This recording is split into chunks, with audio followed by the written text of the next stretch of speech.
Dzisiejszy odcinek poświęcony jest uprzężom. Dowiecie się w nim pokrótce o historii, rodzajach, budowie, a na koniec o prawidłowym sposobie ubierania uprzęży wspinaczkowych.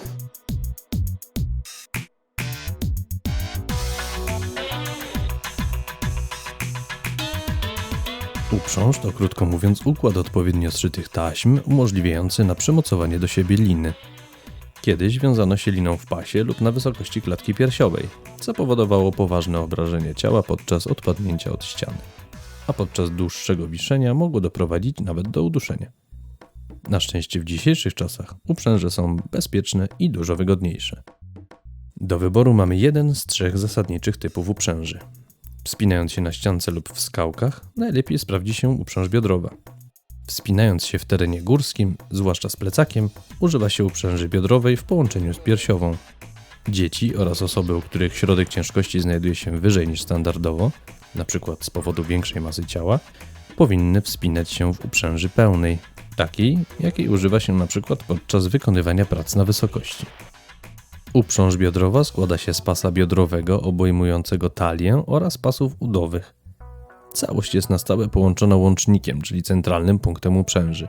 Łącznik to miejsce, w które wpina się przede wszystkim karabinek z przyrządem asekuracyjnym, a miejsca, które łączy, to miejsca wiązania liny. Na pasie biodrowym znajdują się uchwyty sprzętowe, a z tyłu pasy podtrzymujące. Uchwyty sprzętowe posiadają niewielką wytrzymałość, dlatego w przeciwieństwie do miejsc wiązania lin i łącznika nie wolno się na nich wieszać ani doczepiać ciężarów większych niż 5 kg. Zanim ubierze się uprząż, należy poszerzyć jej pasy i wstępnie ją uporządkować. W tym celu należy pociągnąć klamrę lub klamry na pasie biodrowym oraz w niektórych uprzężach również przy nogawkach.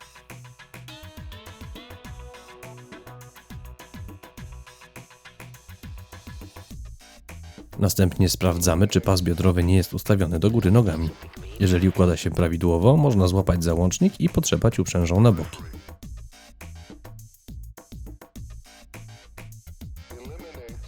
Następnie dobrze jest chwycić pas biodrowy i sprawdzić, czy pasy podtrzymujące przebiegają po wewnętrznej stronie.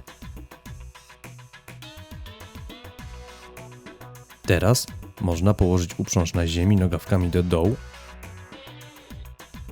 Nie podnosząc jej z ziemi, przekłada się jedną nogę przez pas biodrowy i odpowiednią nogawkę, po czym analogicznie to samo z drugą nogą. Dopiero teraz wciągamy pas biodrowy na wysokość pasa, czyli powyżej kości biodrowych. Pociągając za taśmę wystającą z klamry lub klamer na pasie biodrowym, regulujemy jego obwód tak, żeby uprząż nie nasuwała się na kości biodrowe, tylko była przez nie blokowana. Następnie, jeżeli uprząż posiada regulowane pętle nożne, należy przeciągnąć je tak, żeby udało się wsadzić dłoń między pasy a udo, ale też żeby nie udało się jej ustawić pionowo.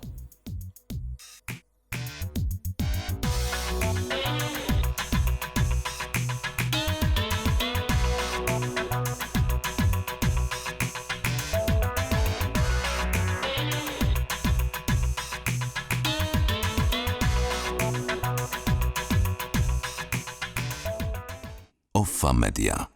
Imagine the beauty.